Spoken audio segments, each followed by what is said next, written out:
For this presentation, I'd like to make two claims. My first claim: the study of war and society, in some ways, seems an awkward and contradictory way to study the American past. Military functions, particularly war, often seem at odds with the goals and motivations of democratic societies, even as both claim to defend the democratic premise. Perhaps this is most evident in the disconnect between home front and war front, especially during drawn out wars that are hard for the public to make sense of. On the one hand, peace protests, for example, during the Vietnam War, seems to sever the public consciousness from the war aims of the military. On the other hand, materialism and the marketplace seem to create an ambivalence toward the returning soldier who returns to a home front unaffected by the ravages of war that profoundly impacted her or his psyche. Societal memories of war can be short-lived. Frenchman Alexis de Tocqueville observed this tension between remembering and forgetting, and claimed it was part of the very nature of republicanism. Unlike European society, where subjects perpetually remembered their location within society and their individual obligation to the community, through the ever-present relationship between the peasant, the landlord, and the church, republicanism helped citizens forget their social obligations. De Tocqueville observed that not only does democracy make every man forget his ancestors, but it hides his descendants and separates his contemporaries from him. It throws him back forever upon himself alone and threatens in the end to confine him entirely within the solitude of his own heart. Forgetting was a democratic process for the Frenchman, and republicanism helped produce amnesiacs who forgot his or her individual commitments and obligations to society. The violence of war literally killed kinship when a family member died, while the experiences of traumatic violence often made talking about it too painful to remember for those who survived. All of these helped further sever the individual from society. Modernity and materialism had taken its toll on memory, making it easier for Americans to forget the obligations an individual owed to society. Grief and trauma brought on by warfare penetrated the intimate alcoves of kinship relationships that made disconnected local social networks possible and functional. De Tocqueville feared voluntary isolation of the individual, but industry, empire, and war induced and accelerated it, often tearing the individual from their collective memories and their social obligation. My second claim: military history and society fit hand in glove. Perhaps this is no more explicitly clear than in the American commemoration of the war dead. Politicians have toiled with bringing the military and society together as far back as Pericles and the dedication to the unknown soldier. Studying the rituals surrounding the war dead allows us to chart powerfully the relationship between war and society. The study of commemorating the war dead is military history, and commemoration of fallen soldiers illustrates the relationship between the military and society. At a time when civil war and industrial revolution were breaking the bonds of memory and kinship, a la de Tocqueville, President Abraham Lincoln brought society and military back together with the Gettysburg Address. Lincoln's interpretation of Republican memory provided one of the most potent rebukes of de Tocqueville. Death, especially heroic deaths in times of war, refracted the integrity of the nation onto citizenship. If the ability to forget, according to French historian Ernest Renan, paved the way for people to construct the nation, so too did the ability to mourn. Understanding memory as a fundamental human need and placing it in the context of national identity was one of the most enduring legacies of Lincoln's Gettysburg Address. In a moment of national crisis, Lincoln reached for the revolutionary ideals of liberty and self-government and attached them to the sacrifice of the dead, not just restating the ideals, but obliging the living to honor the dead by recommitting themselves to a new birth of freedom. This signaled the beginning of a new cultural tradition and constituted what can be described as Lincoln's promise, a promise to the dead and an obligation for the living. By placing the burden of memory on American citizens to remember the sacrifice of fallen soldiers, Lincoln burdened the nation state and the citizenry to a collaborative project of commemorating the war dead. Hundreds of thousands of fallen soldiers thus became symbols that condensed feelings of democracy, nationalism, and liberty into politics of national identity and modern warfare. In a single speech, Lincoln articulated a powerful cultural memory of the United States that up to then had been mostly absent in American identity. The nation state and the world would remember the brave men living and dead who fought for the principles of liberty. The Gettysburg Address democratized the sanctification process by claiming that the thousands who died there, not founders and framers or generals and statesmen or sage and poets, produced sacred space. It represented the best that American democracy had to offer to modern civilization. By the time he came to Atlanta for the Peace Jubilee that commemorated the end of the Spanish-American War in 1898, President William McKinley was looking for support not only for his continued policy in Cuba, but also for his policy of annexing the Philippines. On the eve of the Jubilee, the president entered the Capitol and delivered his speech to the Georgia State Legislature. Here, he amended Lincoln's promise and awarded the Confederate dead official access to national cemeteries. McKinley largely offered this compromise in exchange for Southern political support, at least in terms of negotiating peace with Spain and annexing the Philippines. To boisterous cheering from Georgian legislators, many of whom had fought in the Civil War or served in the Confederacy, McKinley insisted that, quote, fraternity is the national anthem, and the Union is once more the common altar of our love and loyalty, our devotion and sacrifice. Then the president segued from the Spanish War to the Civil War. Quote, every soldier's grave made during our unfortunate Civil War is a tribute to American valor. The time has now come in the evolution of sentiment and feeling under the providence of God, when in the spirit of fraternity we should share with you in the care of the graves of the Confederate soldiers. If it needed further justification, it is found in the gallant loyalty to the Union and the flag so conspicuously shown in the year just past by the sons and grandsons of these heroic dead. McKinley severely amended Lincoln's promise and offered it to former Confederates. It amounted to a counter-Gettysburg Address in the way Americans remembered the dead. Lincoln's speech dedicated space to those who died that the nation might live, and gave resolve that the nation should have a new birth of freedom. Lincoln guaranteed that their deaths for liberty were purposeful and that souls reached the Valhalla of the nation. McKinley dramatically opened new commemorative spaces by opening the American Valhalla to those who fought against the nation and that new birth of freedom. These Confederate bodies completely obscured the memory of the Civil War as a conflict fought over emancipation, and thus signified the political transformation of American cultural memory. This permitted the president to argue that North and South, no longer divided by the memory of the Civil War, could look forward together to the new noble cause of American overseas imperialism. He offered Southerners recognition of the bodies of Confederate soldiers in exchange for their support of the global rise of the United States. Remembering the Civil War as a necessary war to save the Union and as a fight amongst brothers gained momentum in a world where Americans were reopening doors in Asia and acquiring colonies in the Caribbean and the Pacific. To sustain this imperial project, government officials were now prepared to incorporate Confederate memories still surrounding the Civil War dead into national cultural memory. President Warren G. Harding gave the eulogy at the dedication ceremony to the Tomb of the Unknown Soldier in Arlington National Cemetery on November 11, 1921.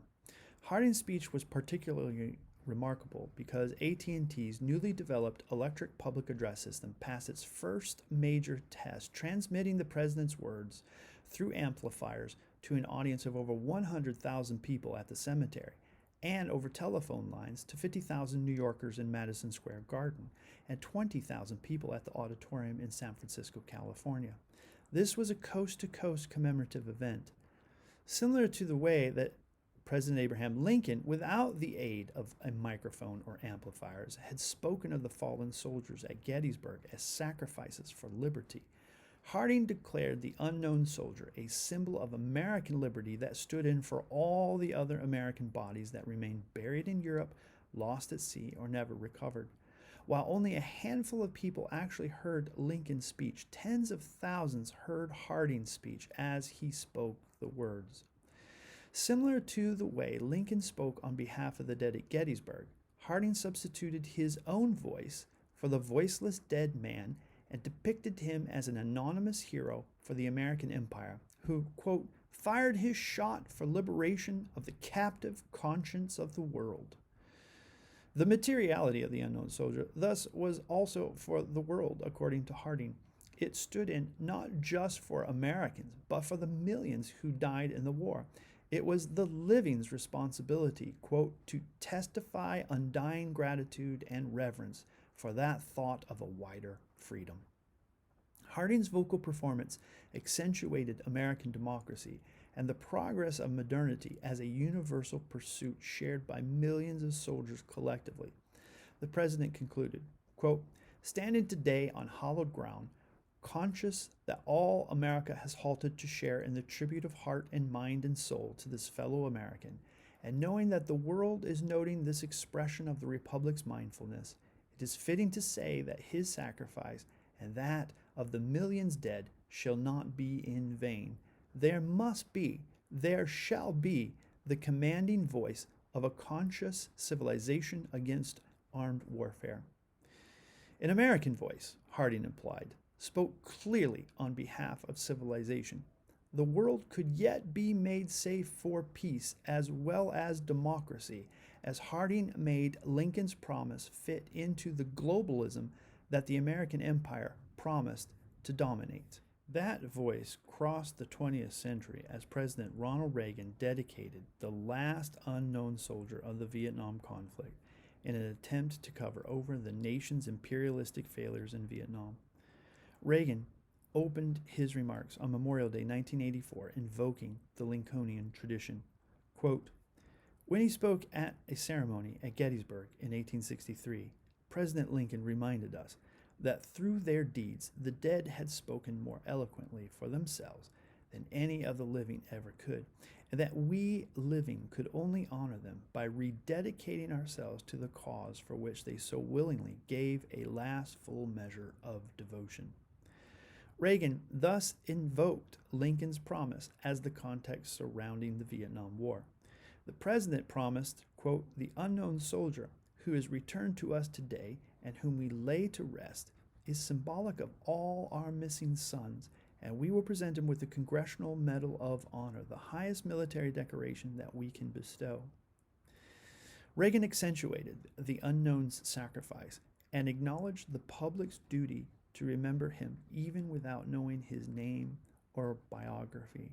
Quote, about him we may well wonder, as others have. As a child, did he play on some street in a great American city? Or did he work beside his father on a farm out in America's heartland? Did he marry? Did he have children? Did he look expectantly to return to a bride?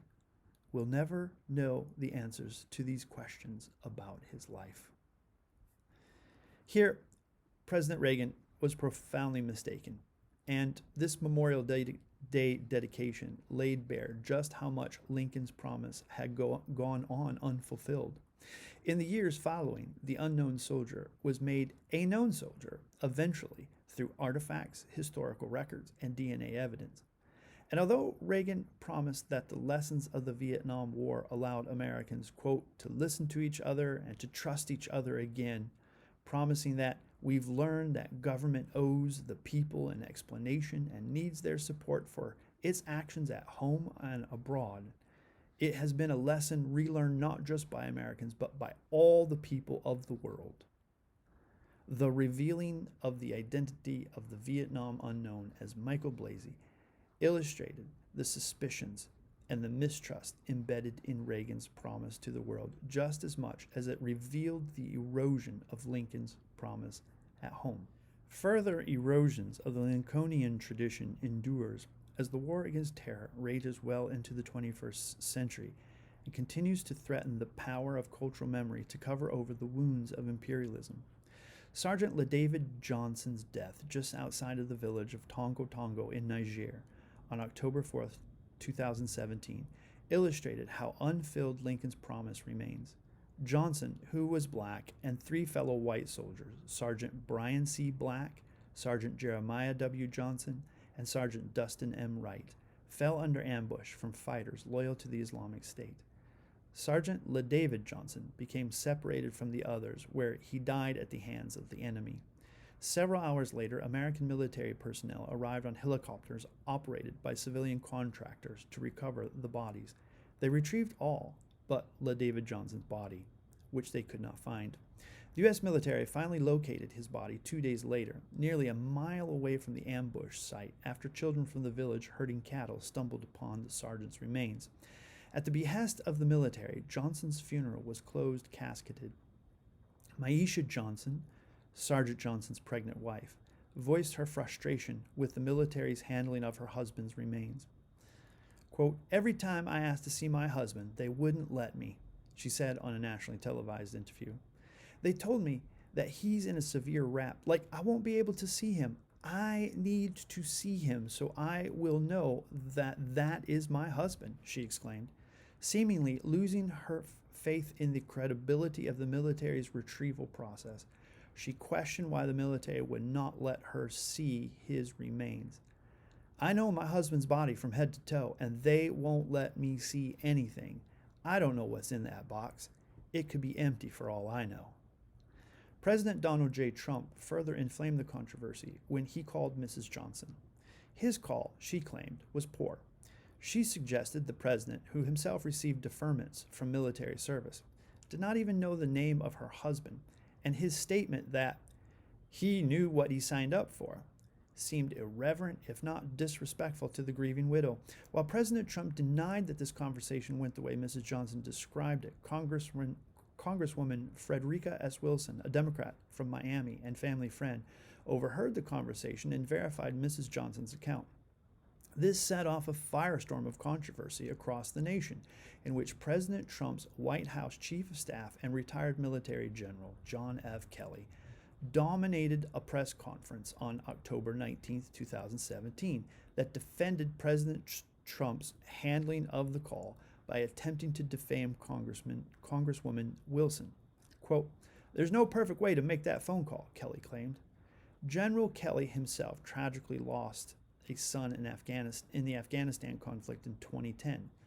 Kelly claimed Congressman Wilson's comments were inappropriate and that they, not the president's phone call, represented a level of disrespect that seemed, according to Kelly, to dominate the American landscape too much. Quote, "When I was a kid, growing up, a lot of things were sacred in our country," Kelly noted. "That's obviously not the case anymore, as we see from recent cases." He lamented, "Gold Star families, I just thought the selfless devotion that brings a man or woman to die on the battlefield, I just thought that might be sacred." Kelly then segued into what amounted to an anti-Gettysburg address in his defense of the president. His main complaint was that American citizens no longer respected what military people did or how they made sacrifices for civilians.